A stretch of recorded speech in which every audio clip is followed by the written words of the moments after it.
She told me, "My work husband and I cuddle sometimes. It's platonic. If you don't get it, that's your issue."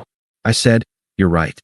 The next morning, I canceled every reservation and gift for her birthday weekend. That night, she arrived with her friends and found out the table was canceled under reason no longer needed. She broke down crying in front of everyone. Hey viewers, before we move on to the video, please make sure to subscribe to the channel and hit the like button if you want to see more stories like this. Thanks. If you looked at my Google Calendar 2 weeks ago, you would have seen an entry titled Operation 30.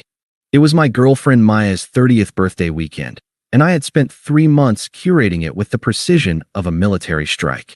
I'm a project manager by trade, and I treat my relationships with the same level of dedication I give my career. I don't do half measures. Maya had been hinting for months that she wanted a princess treatment birthday, something that would look good on Instagram and feel expensive in real life. I delivered. The itinerary was locked. Friday night at the Vein, the hardest reservation to get in the city. I had to call in a favor with a client just to get a table for 6. Saturday was a full-day spa package for her and her best friend, Sarah, followed by a surprise overnight stay at a boutique hotel downtown. Sunday was brunch. Total cost? Somewhere north of $4,000. I didn't care about the money. I loved her. I wanted her to feel valued. But while I was securing reservations, Maya was securing an emotional connection with Gavin. Gavin was the work husband. It started subtly, as these things always do. 6 months ago, he was just the new guy in marketing who doesn't know how to use Excel. Then he became Gavin who brings me coffee. Then, Gavin who really understands the pressure of this industry. I'm not a jealous man by nature. I have female friends. I understand workplace camaraderie. But the boundaries started eroding in ways that made the hair on the back of my neck stand up. Texts started coming in at 10:30 p.m. Work emergency, I'd ask, glancing at her phone lighting up the nightstand. No, she'd say, not looking up, her thumbs flying across the screen. Gavin's just sending me memes. He's going through a rough patch with his girlfriend. He needs support. And he needs that support from you? At midnight. She would sigh, that heavy, theatrical sigh she used whenever I questioned her. He's sensitive, Mark. He's not like you. He doesn't repress things. We have a connection. It's purely intellectual and emotional. Why do you always have to sexualize everything? That was her favorite defense, the therapy weaponization. Maya consumed hours of TikTok therapy content and learned just enough terminology to twist every situation into a failing on my part. If I asked for basic respect, I was controlling. If I expressed discomfort with another man taking her to lunch 3 times a week, I was insecure and projecting my toxic masculinity onto her safe space. I tried to be the bigger man. I told myself I was the one she came home to. I was the one paying the mortgage. I was the one planning Operation 30. Gavin was just a phase, a needy coworker she felt sorry for. I was wrong. He wasn't a phase. He was a replacement waiting in the wings. The dynamic shifted 3 days before her birthday. I had just picked up her gift, a vintage necklace she'd circled in a catalog 6 months ago, when I came home to find her on the balcony. She was on the phone. Her voice dropped to that hush-hush whisper people use when they're sharing secrets. When the sliding door clicked shut behind me, she jumped. She hung up immediately. Who was that? I asked, putting the gift bag in the closet. Just Gavin, she said. She looked flushed. He's having a crisis. He seems to have a crisis every time I'm not in the room, I said. My patience was fraying. You wouldn't understand, she snapped, walking past me to the kitchen. You're so emotionally rigid. Gavin feels things deeply. He just needs to know someone is in his corner. I let it go. I didn't want to ruin the birthday week with a fight. I told myself to just get through the weekend, give her the perfect experience, and maybe then, once she felt celebrated and loved, we could have a real conversation about boundaries. I was an idiot. It happened on a Tuesday. I was in the kitchen making risotto. Maya was sitting at the island, sipping a glass of wine I'd poured for her, staring at her phone with a soft, private smile that I hadn't seen directed at me in months. How was work? I asked, stirring the rice. Intense, she said, not looking up. Gavin had a panic attack in the break room around 2. Is he okay? I asked, trying to feign sympathy. He is now, she said. She finally put the phone down and looked at me, her expression challenging, like she was daring me to react. I stayed with him. We went into the quiet room in the back office. I turned the lights off, and we just laid on the couch and cuddled for like an hour until his breathing regulated. I stopped stirring. The wooden spoon hovered over the pan. The kitchen suddenly felt very quiet. "I'm sorry," I said, my voice steady, though my heart rate had just spiked through the roof. "Did you say you cuddled him? On a couch? In the dark?" She rolled her eyes, taking a sip of wine. "Oh my God, here we go?" "Yes, Mark. We cuddled. It's called co-regulation. It's a somatic technique to help lower someone's cortisol levels." It was completely platonic. I turned the burner off. I turned around to face her. "Maya, you are a 30-year-old woman in a committed relationship. You spent an hour lying in the dark in the arms of another man at your workplace. You don't see an issue with that?" "No, I don't," she shot back, her voice rising. "Because I'm an adult who understands that touch is a basic human need." Gavin was in distress. I provided comfort. It wasn't sexual. He didn't try anything, and neither did I. We just held each other. "And if I did that?" I asked quietly. "If I told you I spent my afternoon spooning the new intern because she was stressed out, you'd be okay with that?" She scoffed. "That's different. Men always make it sexual. With you, it would be predatory. With me and Gavin, it was spiritual. We have a soul connection, Mark. Honestly, I feel safer with him emotionally than I do with you half the time because he doesn't judge me." She stood up, walking around the island to stand in front of me. She looked at me with genuine pity, as if I were a primitive creature unable to grasp her evolved state of being. "My work husband and I cuddle sometimes," she said, enunciating every word. "It's platonic. It's harmless. If you don't get it, if you're too insecure to handle me providing emotional support to a friend, then that's your issue. It's something you need to fix in therapy. I'm not going to shrink myself or my capacity for love just to soothe your ego." I looked at her. I looked at the woman I had spent 3 years building a life with. I thought about the ring I had hidden in the safe deposit box, the one I was planning to propose with next year.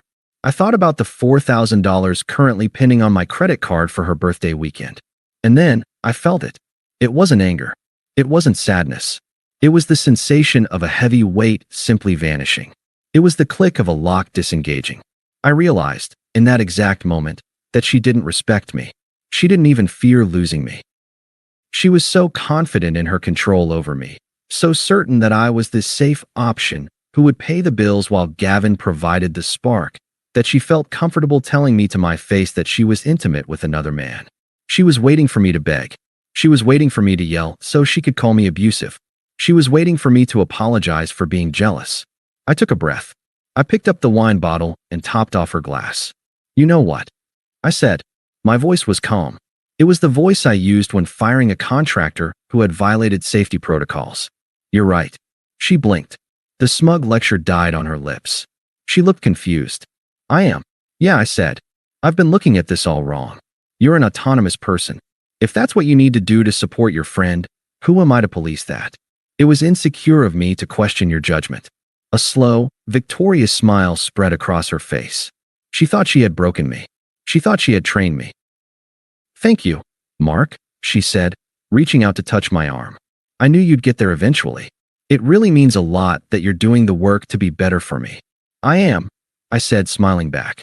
"I'm really seeing things clearly now." "Good," she said, turning back to her phone. "Gavin will be so relieved. He was worried you'd freak out." "Tell him not to worry," I said, turning back to the stove. "I'm not freaking out at all."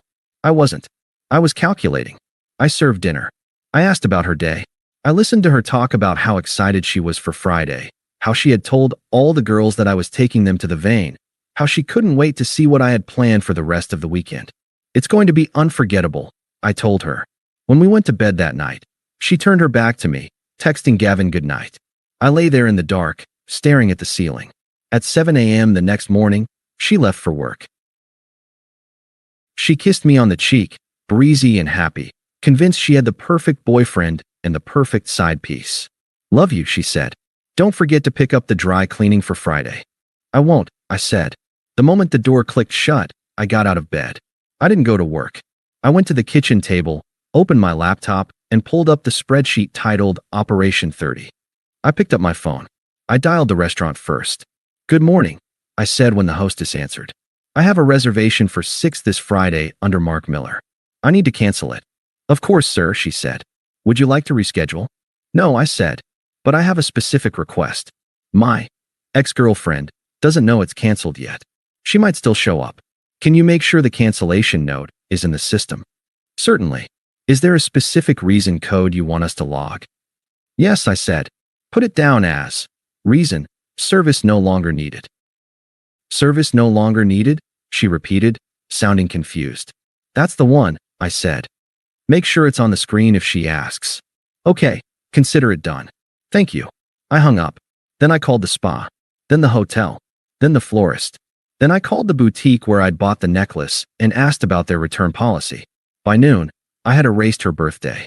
By 2 p.m., I had packed my clothes, my electronics, and my documents into my car. By 4 p.m., I was gone. I left nothing behind but the spare key on the counter and the echo of her telling me that her betrayal was my issue. She was right. It was my issue, and I had just solved it. I spent Friday afternoon in a state of unnatural calm. I had checked into a corporate suite hotel on the other side of the city, a place generic enough to be untraceable, comfortable enough to work from. My phone was on the coffee table, face up. I hadn't blocked her number yet. I needed the confirmation. I needed to know the message had been received. Around 4 p.m., Maya texted me. Leaving work now.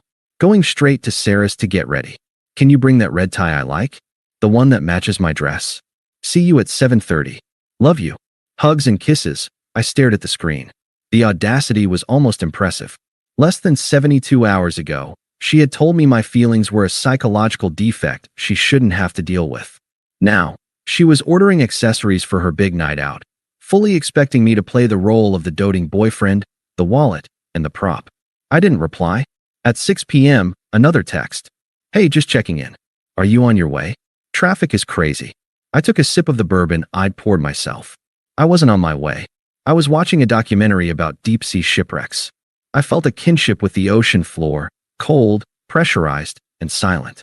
At 7:15 p.m., the group chat, which included Maya, Sarah, and 2 other friends, Jen and Qley, lit up. Sarah sent a photo, a selfie of the 4 of them in the Uber. Maya looked stunning in a black silk dress I had bought her for Christmas. She was beaming, holding a glass of champagne, looking like the queen of the world. Caption, birthday queen en route. At Mark, where are you? We're thirsty. I felt a phantom twinge of guilt, a muscle memory of my old self, the nice guy, Mark, who would have panicked at being late. But then I remembered Gavin. I remembered the cuddle. I remembered reason, no longer needed. The guilt evaporated. At 7:28 p.m., my phone buzzed again. Maya, we're at the bar. The hostess says our table isn't ready yet. I thought you pulled strings with the manager. I leaned forward. The show was starting. I didn't answer. I didn't have to. The next 20 minutes played out through my notification screen like a slow-motion car crash. 7:35 p.m. Maya, Mark? Where are you? The hostess is acting really weird. She keeps checking the computer and looking at us. 7:38 p.m. Sarah, text, Mark, you need to get here. Maya is getting stressed. This isn't funny. 7:40 p.m. Missed call from Maya. 7:41 p.m. Missed call from Maya. 7:42 p.m. Missed call from Sarah.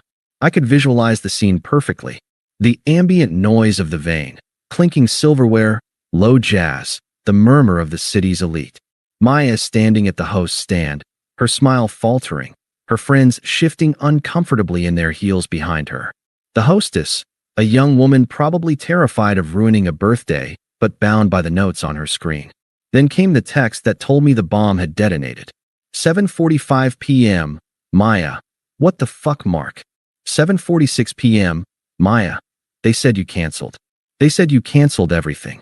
7:47 p.m. Maya, service no longer needed? Are you insane? Everyone is staring at us. Pick up the phone right now.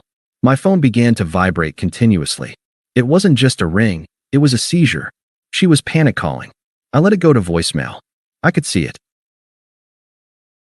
The host is finally turning the screen around or reading the note aloud because Maya refused to believe it. Reason, service no longer needed. The brutality of it was specific. It wasn't family emergency. It wasn't illness. It was a transactional dismissal. It reduced our 3-year relationship to a subscription I had decided to unsubscribe from. And the worst part for her? Her friends saw it. Sarah, Jen, Qley, the women she had undoubtedly bragged to about how well she had me trained, witnessed her being discarded like an expired coupon. 7:55 p.m., voicemail from Maya, transcribed. Background noise is chaotic. Sounds of traffic. She's outside. Mark.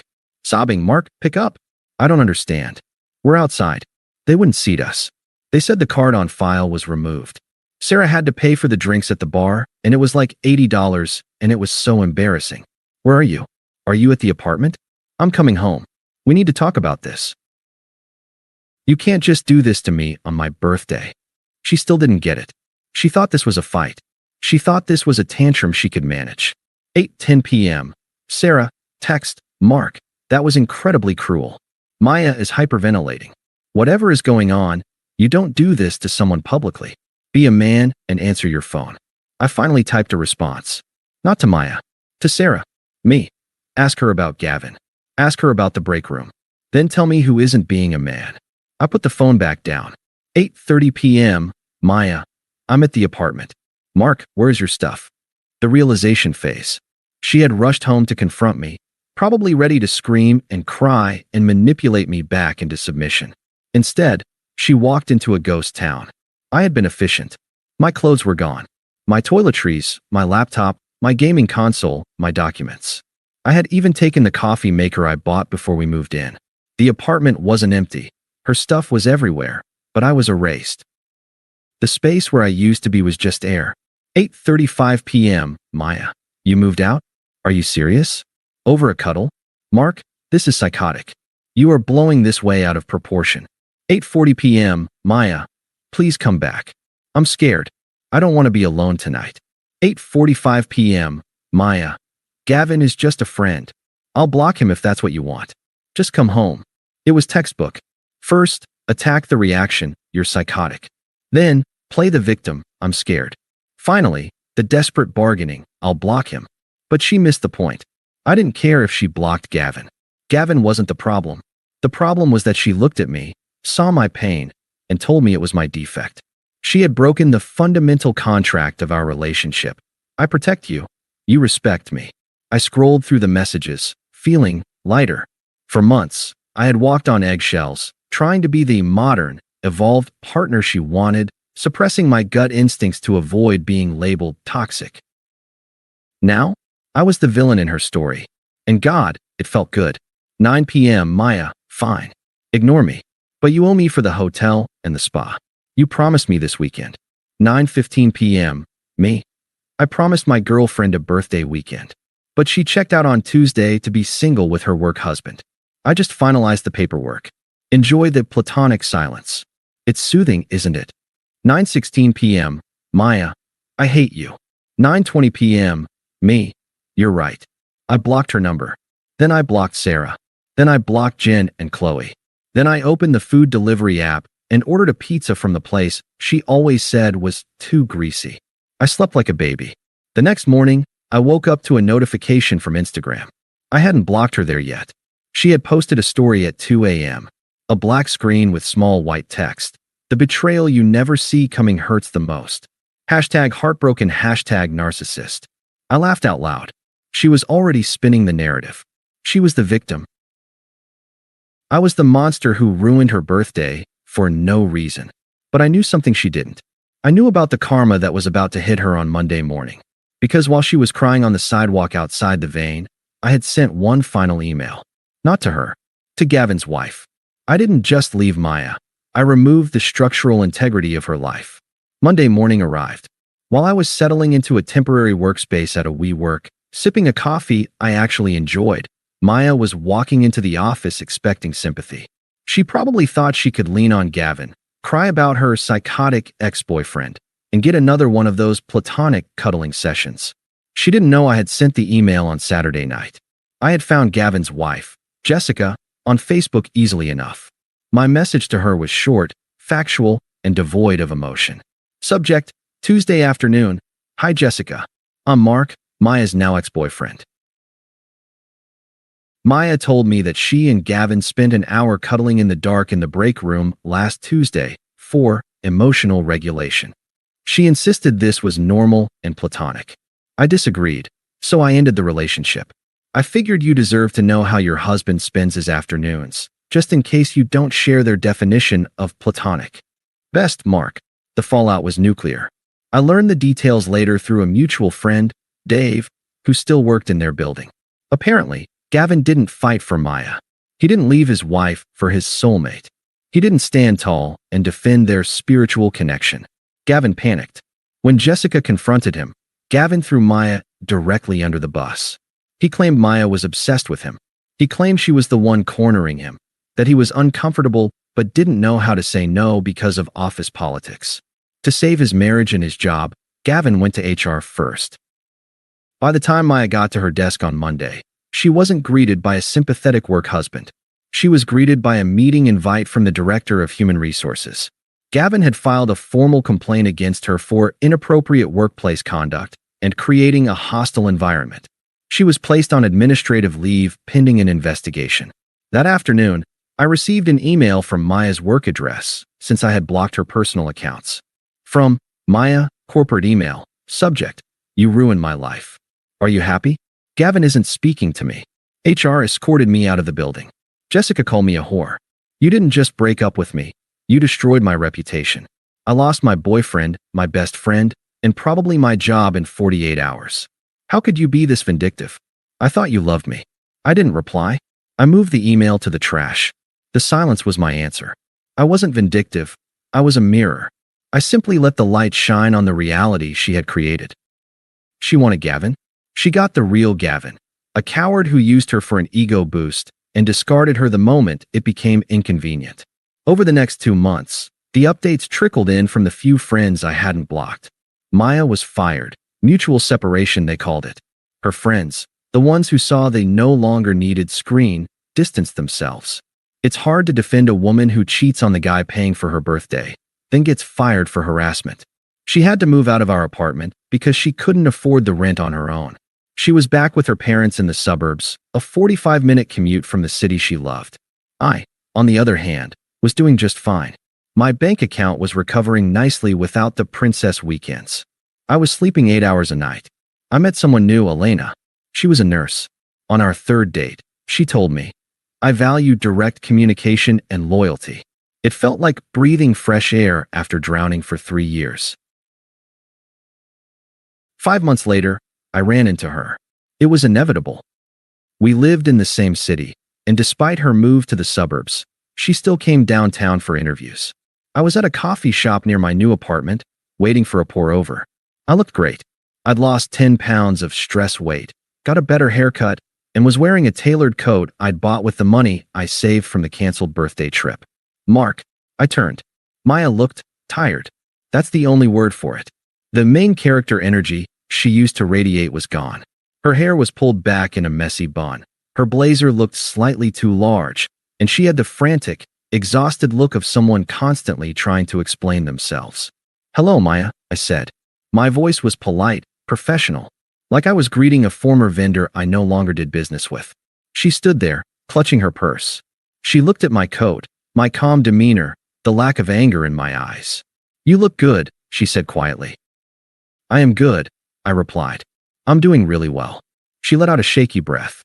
"I miss you, Mark. I know I messed up. I know I hurt you. But the punishment, it didn't fit the crime. I lost everything." "You didn't lose everything," I corrected her gently. "You lost the things you didn't appreciate.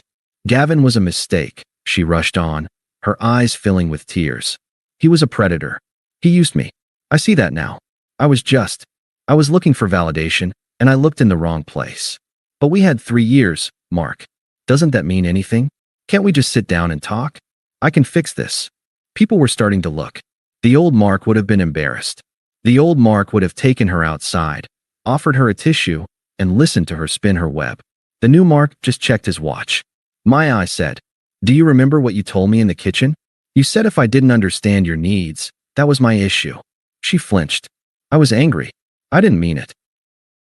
"You did mean it," I said. "And you were right. It was my issue. I had an issue with being disrespected. I had an issue with being a backup plan. I had an issue with funding a lifestyle for a woman who was emotionally intimate with someone else. I stepped closer, keeping my voice low and firm. So I fixed the issue. I removed myself from the equation. And looking at you now, looking at how chaotic your life became the moment I stopped holding it together for you, I realized I wasn't your partner. I was your logistics manager. And I resigned. Mark, please, she whispered, a tear rolling down her cheek. I'm sorry. I love you. I looked at her. I searched for any feeling, anger, love, pity. There was nothing. Just a dull recognition of a stranger. I don't think you know what that word means, I said. The barista called my name. Order for Mark. I turned away from her, walked to the counter, and grabbed my coffee. I didn't look back. As I pushed open the glass door and stepped out into the crisp autumn air, I could feel her eyes on my back, but I didn't care. I had a date with Elena tonight. We were cooking dinner. No reservations, no drama, no cancellations. Service was no longer needed.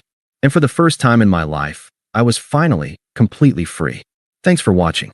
Make sure to subscribe to the channel and hit the like button. What do you think about this story? Share it in the comments.